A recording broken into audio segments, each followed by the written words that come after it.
வணக்கம் மாணவர்களே. இன்னைக்கு நம்ம பார்க்க போறது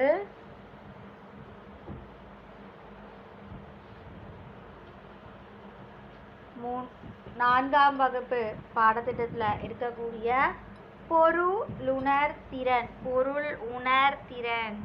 இது எப்படி அப்படின்னு பார்த்தீங்கன்னா, ஒரு பாடல் கொடுத்துருவாங்க, அந்த பாடலை பற்றின கொஸ்டின் ஆன்சர்ஸ் கேட்பாங்க, அது நீங்கள் சொல்லணும். அந்த மாதிரி இங்கிலீஷில் ரீடிங் காம்ப்ரிஹென்ஷன் சொல்லுவாங்க, அந்த மாதிரி இது. சரியா? பாடலுக்கு போகிறதுக்கு முன்னாடி இந்த பாடலை இயற்றியவர் யார், அவரை பற்றி ஒரு சின்ன இன்ட்ரோடக்ஷன் தெரிஞ்சுக்கலாமா? இந்த பாடலை இயற்றியவர் கவிமணி தேசிய விநாயகம் பிள்ளை. இவர் சிவதானு பிள்ளை, ஆதிலட்சுமி ஆகியோருக்கு மகனாக பிறந்தவர். பிறந்த ஊர் பார்த்தீங்கன்னா கன்னியாகுமரி மாவட்டம். பிறந்த தேதி ஜூலை 27, 1876 தேரூர். அதாவது அந்த தேரூருங்கிறது கன்னியாகுமரி மாவட்டத்தில் இருக்கக்கூடிய ஒரு இது. அவருக்கு கிடைச்ச பட்டம் தான் கவிமணி. அவர் ஆக்சுவலாக தேசிய விநாயகம் பிள்ளை அவர் பேர்.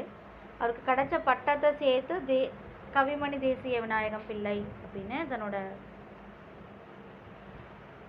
பேருக்கு முன்னாடி அந்த பட்டத்தை வச்சுக்கிட்டார். சரியா? அதுக்கப்புறம் இப்போ பாடலுக்கு போகலாமா?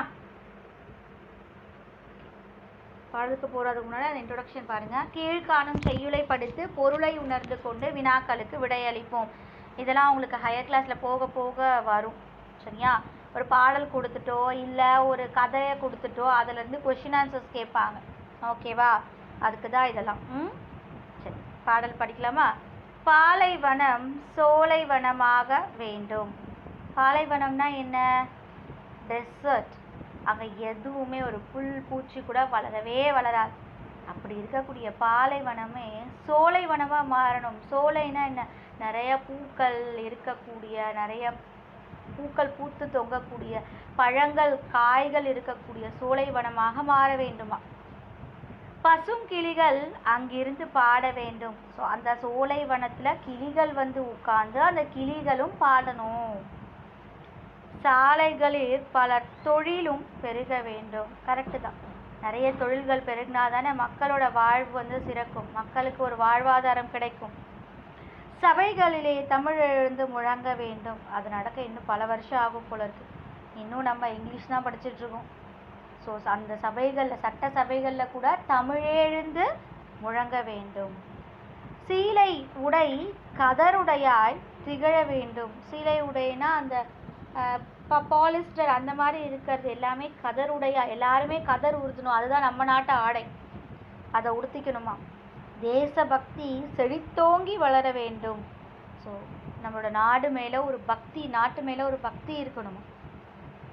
வேலையில்லா திண்டாட்டம் ஒழிய வேண்டும். கரெக்டு தான். வேலை இல்லை அப்படின்னா வறுமை இருக்கும். வறுமை இருந்தால் அந்த குடும்பத்தை காப்பாற்ற முடியாது. ஸோ அந்த மாதிரி வேலை இல்லை அப்படிங்கிற ஒரு திண்டாட்டம் இருக்கக்கூடாது. வெற்றியின் மேல் வெற்றி எமக்கு எய்த வேண்டும். எனக்கு வெற்றி மேலே வெற்றி இருக்கணும் அப்படின்னு சொல்கிறாரு. கரெக்டு தான். வீட்லேயே சும்மா இருந்தேன்னா ஒன்றும் பண்ண முடியாது. ஒரு வேலைக்குன்னு போக ஆரம்பிச்சிட்டோன்னா நமக்கு அடுத்தடுத்து என்ன பண்ணலாம் அப்படிங்கிற ஒரு யோசனை வரும். வெற்றியின் மேல் வெற்றி எமக்கு எய்த வேண்டும்னா நான் தொடங்குற எல்லா விஷயமுமே வெற்றியெல்லாம் முடியணும் அப்படிங்கிறது தான் அவரோட ஆசை. சரி, இப்போ பாடலை படித்தாச்சு. அடுத்தது இந்த பாடல்லேருந்து என்ன கொஷின்ஸ் கேட்டிருக்காங்க அது அப்படின்றத நம்ம பார்க்கலாமா? பாலைவனம் எவ்வாறாக மாற வேண்டும்? பாலைவனம் சோலைவனமாக மாற வேண்டும். இது கிளாஸ் அவுட்டில் எழுதிடுங்கடா. சரியா? சோலைவனத்தில் இருக்க வேண்டியவை யாவை? சோலைவனத்தில் என்ன இருக்கணும்? சோலைவனத்தில் பசுங்கிளிகள் இருக்க வேண்டும். அடுத்தது தமிழ் எங்கு முழங்க வேண்டும்? தமிழ் சபைகளில் முழங்க வேண்டும். எல்லா ஊர்லேயும் எல்லா சபைகள்லையும் இருக்கணும்னு தான் அவர் ஆசைப்படுறார். எவை ஒழிய வேண்டும்? வேலையில்லா திண்டாட்டம் ஒழிய வேண்டும். எவை கதருடையாய் மாற வேண்டும்? சீலை உடை கதருடையாய் மாற வேண்டும். சரியா? இதுதான் பாடலை படிச்சுட்டு அதுலேருந்து இது நான் கொஷின் ஆன்சர் மட்டும் கேட்டிருக்கேன்.